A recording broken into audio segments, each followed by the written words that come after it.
자, 이 잠시 후 업비트에서 헤이 엘사가 신규 상장을 앞두고 있습니다. 자, 그런데 이 헤이 엘사가 오늘 업비트에 상장하기 바로 하루 전인 어제 날짜로 해서요. 헤이 엘사를 열심히 홍보를 해주면 엘사 토큰을 주겠다라고 약속을 했는데, 이 엘사 보상금 관련해서 기존의 계약과 기준을 바꾸게 되면서 엘사 토큰에 대한 대부분의 보상을 지금 안 주고 있어서 계약 위반 통지서를 어제 날짜로 받은 사실이 밝혀진 부분인데요. 자, 우선 쉽게 설명을 해드리자면요. 이 월체인은 바로 크리에이터들을 모아서 영상이나 글이나 밈 같은 콘텐츠로 헤이 엘사와 같은 여러 프로젝트들을 홍보를 해주는 마케팅 플랫폼이 바로 월체인이라고 보시면 됩니다. 자, 그런데 이 월체인에서 헤이 엘사를 상대로 공식적인 계약 위반 통지서가 발생이 된 부분이라고 보시면 되는데요. 이 헤이 엘사는 AI 암호화폐 프로젝트로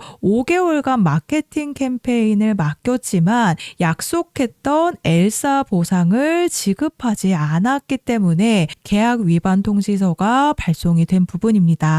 자, 그래서 이미 2025년 9월에 파트너십을 맺으면서요. 헤이 엘사 토큰 출시를 앞두고 브랜드 인지도를 높이기 위해서 수개월간 이런 캠페인이 시작이 되었는데, 갑자기 3일 전에 헤이 엘사 측에서 보상 분배를 시작을 했는데요. 원래 규칙에 명시되지 않은 이 10일 방지 필터링이 들어갔습니다. 그러면서 많은 참가자들이 배제가 된 부분인데요. 자, 그래서 약속받은 사람들이 대부분 보상을 받지 못하게 되면서 평균 보상 금액이 $10도 안 된다라는 사실이 밝혀졌습니다. 자, 그래서 갈등이 고조되면서 계약 위반 혐의와 함께 이 인플루언서들을 상대로 헤이 엘사 측에서 대규모 사기가 이루어졌다라는 부분입니다. 자, 그래서 실제로 이런 X에 들어와서 보시면요. 헤이 엘사와 월체인을 태그를 하면서 스캠이라는 키워드와 함께 한국 거래소에서 한탕하려고 하는 위치에 있다 하면서 헤이 엘사를 공개적으로 비난하는 글들이 이어지고 있습니다. 자, 이 글도 마찬가지죠. 헤이 엘사 출시는 단순한 실패를 넘어서 커뮤니티 내에 무이자 대출 제공자라는 키워드를 사용해서 월체인의 배신이라는 글이 올라왔습니다. 사실상 0.3%의 할당액을 자신들만 챙기게 되면서요. 자금 세탁에 대한 의혹까지 불거졌다라고 보시면 되는데요. 자, 그래서 업비트에서는 잠시 후 4시 30분 이후에 신규 상장이 되지만요. 이틀 전에 전 세계 거래소에 먼저 동시 상장이 되었습니다. 그래서 쿠코인 거래소에서 먼저 흐름을 보시면 상장 직후에 윗꼬리가 살짝 달리더니 지지부진한 흐름을 이어갔죠. 그리고 오늘 업비트에서 신규 상장 소식과 함께 무려 165%의 폭등을 보였습니다. 그리고 지금 그 상승분을 그대로 반납하는 매물 폭탄이 이어지고 있기 때문에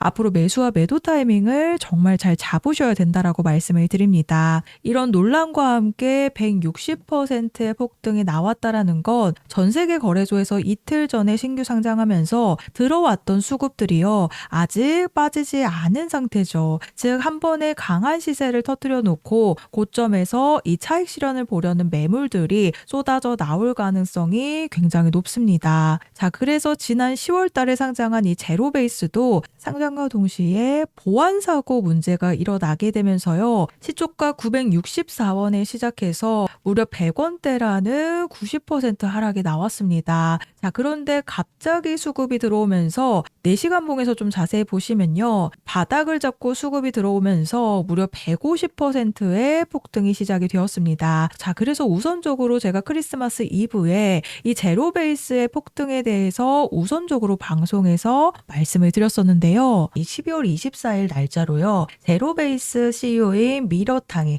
6억 물량의 지갑 이동을 확인을 했기 때문에 바이낸스에서 바이비트 거래소에서 총 493만 7천 개가 인출이 되면서 곧바로 팀 지갑으로 이체가 됐다라고, 이때 당시 제로베이스의 가격이 132원 구간에 있을 때 한 차례 눌림 이후에 2차 상승을 만들 수밖에 없다라고 12월 24일 날짜 방송에서 132원 구간일 때 2차 상승에 대해서 말씀을 드렸습니다. 자, 그리고 실제로 크리스마스 당일날 제가 방송에서 말씀드리고 나서 바로 하루 뒤에 130원에서 239원대까지 무려 80%의 폭등이 나왔습니다. 자, 그래서 제로베이스가 결국에는 280원이라는 고점을 실제로 한 차례 찍어냈습니다. 제가 추가 폭등에 대해서 분명히 말씀을 드렸었죠. 그래서 신규 상장 코인들은 우리가 가져갈 수 있는 수익은 분명히 나오는 건 맞지만요. 헤이엘사 같은 경우에는 악재가 같이 시작이 되기 때문에 변동성이 높을 수밖에 없습니다. 자, 그래서 잠시 후 4시 30분 이후에 신규 상장이 되지만 제가 앞서 말씀드렸듯이 매수와 매도 타이밍,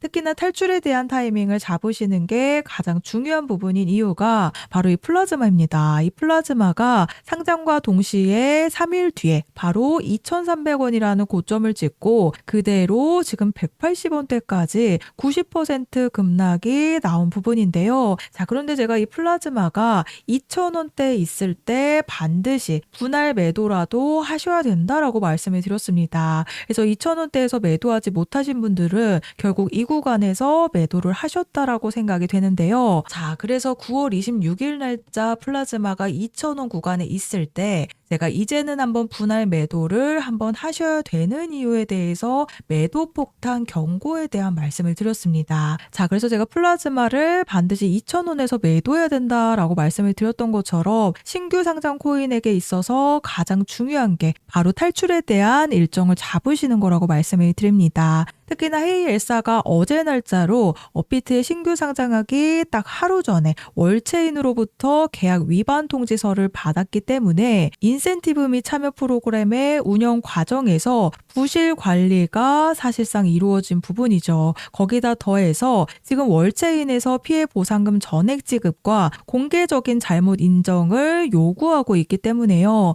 이 헤이엘사에 대한 반드시 탈출에 대한 부분을 잡으셔야 된다라고 말씀을 드립니다. 자, 그래서 제가 헤이엘사에 대한 탈출 일정 안내를 보내드릴 건데요. 우선 제가 제로베이스 코인을 말씀을 드렸듯이 제로베이스도 결국에는 보안 사고로 인해서 바닥을 찍었지만 우리가 가져갈 수 있는 수익 구간이 분명히 나왔었습니다. 제가 크리스마스 이브 방송에서 분명히 말씀을 드렸던 부분이죠. 그리고 플라즈마는 상장 직후에 사전 판매 물량들이 있었다 보니까요. 이 물량들을 털어내기 위한 2,000원대라는 고점을 찍고 나서 그대로 물량 폭탄들이 쏟아졌습니다. 그래서 제가 방송 보여드렸듯이 2,000원에서 반드시 매도해야 된다라고 말씀을 드렸었죠. 그래서 이 탈출에 대한 부분이 가장 중요한 부분이기 때문에요. 아래 보이시는 번호 010-4305-6414번으로 헤이엘사라고 종목명 작성해서 저한테 문자로 보내주시면 제가 정보 제공은 100% 무료로 해드리고 있습니다. 다만 아래 보시면 좋아요 버튼 보이시죠? 이 따봉 버튼 한 번씩만 눌러달라고 부탁을 드리고 있는데요. 제가 금전 요구 없이 보내드리고 있는 정보들이기 때문에 앞으로 제 개인 채널 개설을 위한 이 좋아요 버튼 꼭 한 번씩 부탁을 드리고 있습니다. 그래서 결국에는 세력들의 물량들도 헤이엘사에 대한 악재가 어제 날짜로 시작이 되었는데 상장과 동시에 강한 수급이 들어왔죠. 그런데 이 수급이 아직 전부 다 빠져나가지 않았다라는 건 한 차례 시세 폭발을 시켜놓고 결국에는 고점에서 매도 폭탄들이 쏟아질 수밖에 없다라는 겁니다. 이게 바로 플라즈마 사태처럼 급락에 대한 피해가 나오는 부분이기 때문에요. 제가 보내드리는 매도 타이밍 확인해 보시면 앞으로 탈출에 대한 일정을 잡으시는 게 조금이나마 편하실 거라고 생각이 됩니다. 그래서 보이시는 번호로 헤이엘사라고 문자 보내주셔서 3가지 탈출에 대한 일정 안내를 받아가시면 되겠습니다.